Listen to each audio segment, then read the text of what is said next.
ओम शांति प्रातः मूल्य। ओम शांति अव्यक्त बाप दादा 29/12/2024 के अव्यक्त बाप दादा के मधुर महावाक्य। इस नए वर्ष में सर्व खजाने सफल कर सफलता मूर्त बनने की विशेषता दिखाओ। आज नवयुग रचता नव जीवनदाता बाप दादा नववर्ष मनाने आए हैं। आप सभी भी नववर्ष मनाने आए हो, व नवयुग मनाने के लिए आए हो। नववर्ष तो सभी मनाते हैं, लेकिन आप सभी नवजीवन, नवयुग और नववर्ष तीनों ही मना रहे हो। बाप दादा भी त्रिमूर्ति मुबारक दे रहे हैं। नववर्ष की एक दो को मुबारक देते हैं और साथ में कोई ना कोई गिफ्ट भी देते हैं। गिफ्ट देते हो ना, लेकिन बाप दादा ने आप सबको कौन सी गिफ्ट दी है? गोल्डन दुनिया की गिफ्ट दी है। सभी को गोल्डन दुनिया की गिफ्ट मिल गई है ना, जिस गोल्डन दुनिया में नव युग में सर्व प्राप्तियां हैं। याद है अपना राज, कोई अप्राप्ति का नाम निशान नहीं है। ऐसी गिफ्ट सिवाय बाप दादा के और कोई दे नहीं सकता। सारे विश्व में अगर कोई बड़े ते बड़ी सौगात देंगे भी तो क्या देंगे? बड़े ते बड़ा ताज व तख्त दे देंगे। जब स्थापना हुई थी, आगे आगे बैठे हैं स्थापना वाले। तब आदि में ही ब्रह्मा बाप बच्चों से पूछते थे कि अगर आपको आजकल की कोई भी रानी ताज और तख्त देवे तो आप जाएंगे? याद है ना? तो बच्चे कहते हैं इस ताज और तख्त को क्या करेंगे? जब बाप मिल गया तो ये क्या है? तो इस गोल्डन वर्ल्ड की गिफ्ट के आगे कोई भी गिफ्ट बड़ी नहीं हो सकती। कई बच्चे पूछते हैं वाह क्या क्या प्राप्ति होगी? तो बाप दादा कहते हैं प्राप्तियों की लिस्ट तो लंबी है, लेकिन सार रूप में क्या कहेंगे? अप्राप्त कोई नहीं वस्तु। जो जीवन में चाहिए वह सब प्राप्तियां होंगी। तो ऐसी गोल्डन गिफ्ट की अधिकारी आत्माएं हो। अधिकारी हैं ना, डबल विदेशी अधिकारी हैं, हाथ हिलाते हैं। सभी राजा बनेंगे तो इतने तख्त तैयार करने पड़ेंगे। बाप दादा कहते हैं वह तख्त तो तख्त है, सर्व प्राप्ति है, लेकिन इस संगम युग का स्वराज उससे कम नहीं है। अभी भी राजा हो ना, प्रजा हो या रॉयल फैमिली हो, क्या हो, एक ही बाप है जो फलक से कहते हैं कि मेरा एक एक बच्चा राजा बच्चा है। राजा हो ना, राजयोगी हो कि प्रजा योगी हो, इस समय सब दिल तख्त नसीन स्वराज अधिकारी राजा बच्चे हैं। इतना रूहानी नशा रहता है ना, क्योंकि इस समय के स्वराज से ही भविष्य राज्य प्राप्त होता है। ये संगम युग बहुत बहुत अमूल्य श्रेष्ठ है। संगम युग को बाप दादा और सभी बच्चे जानते हैं। खुशी खुशी में संगम युग को नाम क्या देते हैं? मौजों का युग। क्यों? यहाँ संगम जैसी मौज सारे कल्प में नहीं है। कारण परमात्मा मिलन की मौज सारे कल्प में अब मिलती है। संगम युग का एक एक दिन क्या है? मौज ही मौज है। मौज है ना, मौज है, मूंझते तो नहीं हो ना। और हर दिन उत्सव है, क्योंकि उत्साह है, उमंग है, उत्साह है कि अपने सर्व भाई बहनों को परमात्मा पिता का बनाएं। सेवा का उमंग उत्साह रहता है ना।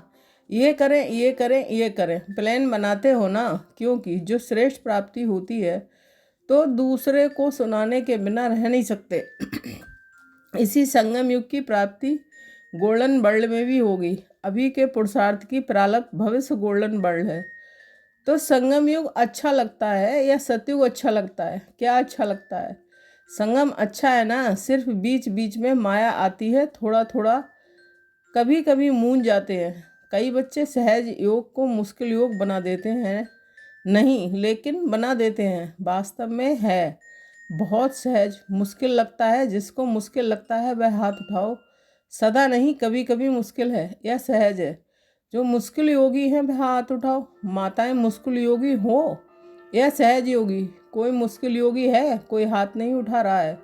सारी सभा में हाथ कैसे उठाएंगे? सभी बच्चे फलक से कहते हैं मेरा बाबा है, कि दादियों का बाबा है। मेरा बाबा है ना, हर एक कहेगा पहले मेरा। ऐसे है ये सिंधी लोग सभी बैठे हैं ना। मेरा बाबा है या दादी जानकी का है, दादी प्रकाशमणि का है, किसका है? मेरा है। सारा दिन क्या याद रहता है? मेरा ना। बाप कहते हैं बहुत सहज युक्ति है।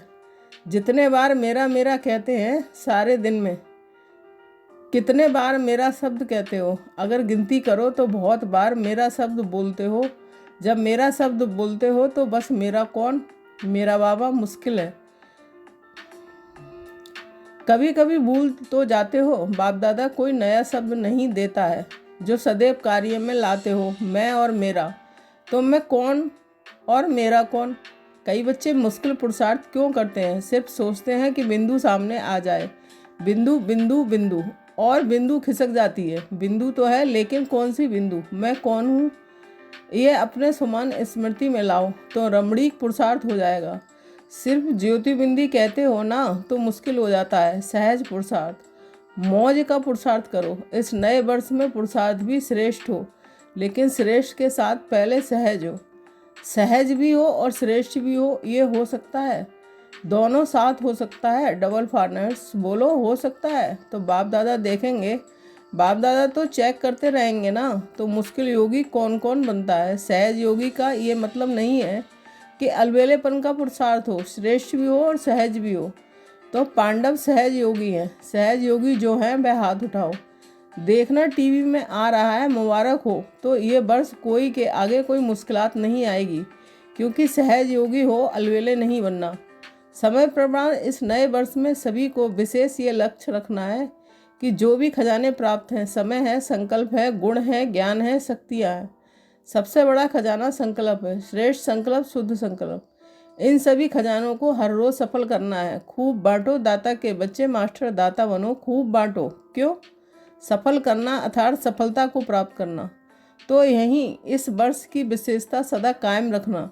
सफल करना है और सफलता है ही है। सभी कहते भी हो ना कि सफलता हमारा जन्म सिद्ध अधिकार है अधिकार। तो सफल करो और सफलता प्राप्त करो। कोई भी कार्य करो, कोई ना कोई खजाना सफल करते जाओ और सफलता का अनुभव करते चलो। सोचो, सफलता का अधिकार आप ब्राह्मण आत्माओं के सिवाय और किसका अधिकार हो सकता है? क्यों? क्योंकि बाप ने आपको सरलता भव का वरदान दिया है। बाप दादा सदा कहते हैं कि एक एक ब्राह्मण आत्मा सफलता का सितारा है, सफलता स्वरूप है। सफलता के सितारे हो ना, या मेहनत के सितारे हो? बाप दादा सभी बच्चों को सफलता का सितारा इसी स्वरूप में देखते हैं। याद है ब्रह्मा बाप ने आदि में कितने समय में सब सफल किया, अंत तक अपना समय सफल किया। चाहे कर्मातीत भी बन गए फिर भी कितने पत्र लिखे, समय सफल किया ना। लास्ट दिन भी मुख से महावाक उच्चारण किए, लास्ट दिन तक सब सफल किया, इसलिए सफलता को प्राप्त हो गए। तो फॉलो फादर, वास्तव में संगम युग का एक एक संकल्प, एक एक सेकंड सफल करना ही सफलता मूर्त बनना है। सभी निश्चय से कहते हैं ना कि ब्रह्मा बाप से तो हमारा बहुत प्यार है। तो प्यार की निशानी है, जो बाप को प्रिय था वह बच्चों को प्रिय हो। समय, संकल्प और सर्व खजाने सफल हो, व्यर्थ नहीं हो। प्यार की निशानी फॉलो फादर है। ब्रह्मा बाप ने विशेषता क्या दिखाई? जो सोचा वह ब्राह्मण में किया। सिर्फ सोचा नहीं, सिर्फ प्लान नहीं बनाया, प्रैक्टिकल में करके दिखाया। तो ऐसे है फॉलो करने वाले ना। अच्छा है, आज बहुत ही आ गए हैं न्यू ईयर मनाने के लिए। अच्छा है, अगर हाल छोटा पड़ गया तो दिल तो बड़ी है। देखो दिल बड़ी है तो समा गए ना। आज सभा में 18-19 हज़ार भाई बहनें बैठे हैं। सभी बाहर बैठे हुए भी सुन रहे हैं ना। बाहर बैठने वाले सुन रहे हैं, वह तो दिखाई नहीं देंगे। बाप दादा ने सुना कि फॉरेन में सबसे ज़्यादा ऑस्ट्रेलिया वाले रात के 12 बजे बैठते हैं और 4 बजे अमृत वेला करके उठते हैं। तो बाप दादा ने भी आज ऑस्ट्रेलिया को याद किया। सुन रहे हैं? यहाँ ऑस्ट्रेलिया वाले हैं, हाथ उठाओ। त्रिमूर्ति मुबारक, पहले ऑस्ट्रेलिया को फिर सभी को। इस वर्ष का लक्ष्य तो बताया, सफल करो, सफलता है ही। ये सभी ने पक्का किया, सफल करना है, व्यर्थ नहीं। संगम युग समर्थ युग है, सफलता का युग है, व्यर्थ का नहीं है। व्यर्थ के 63 जन्म समाप्त हुए, अब ये छोटा सा युग सफल करने का युग है। अगर समय सफल करेंगे तो भविष्य में भी आधा कल्प का पूरा समय राज अधिकारी बनेंगे। अगर कभी कभी सफल करेंगे तो राज अधिकारी भी कभी कभी बनेंगे। समय सफल की प्रारब्ध ये है। श्वास सफल कर रहे हो तो 21 जन्म ही स्वस्थ रहेंगे। चलते चलते हार्ट फेल नहीं होगी। किसकी हार्ट रुक जाती है, किसकी नलियाँ बंद हो जाती हैं, वह नहीं होगी। ज्ञान के खजाने को भी सफल करो। तो ज्ञान का अर्थ है समझ। वहाँ इतने समझदार बन जाएंगे जो कोई मंत्रियों की जरूरत नहीं है। आजकल तो देखो शपथ लेते ही पहले मंत्रिमंडल बनाते हैं। वहाँ साथी होंगे लेकिन मंत्री नहीं होंगे। रॉयल फैमिली हर एक दरबार में बैठने वाले ताजधारी होंगे। रॉयल फैमिली कम नहीं होगी, चाहे तख्त पर नहीं भी बैठे हो, लेकिन मतरवा एक ही जैसा होगा। इसलिए ये नहीं सोचो कि तख्त नशीन बहुत थोड़ा बनेंगे, लेकिन आप लोग भी राज दरबार में राज अधिकारी के रूप में होंगे।